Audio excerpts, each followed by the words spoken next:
ایک دفعہ کا ذکر ہے، میتھن اپنے گھر میں اپنے دادا کے ساتھ اکیلا رہتا تھا۔ اس کے دادا اسے روز نئی کہانیاں سنایا کرتے تھے۔ ایک دفعہ اس کے دادا نے خرگوش کی دنیا کی ایک انوکھی کہانی سنائی، جسے جان لینے کے بعد میتھن اب جنگل جانے کی تیاری کرتا ہے اور اس دنیا کو کھوجنے کے لیے وہ بنا بتائے چپ چاپ ایک رات اپنے گھر کو چھوڑ خرگوش کی دنیا میں چلا جاتا ہے۔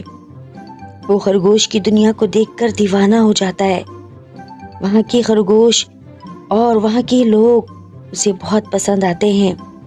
میتھن خرگوش جادوگر سے ملتا ہے اور کہتا ہے کہ میں آپ کی دنیا میں رہنے آیا ہوں، مجھے بھی آپ اپنے جادو سے ایک خوبصورت سا خرگوش بنا دو۔ جادوگر اسے اپنے گھر لے جاتا ہے اور جادو سے اسے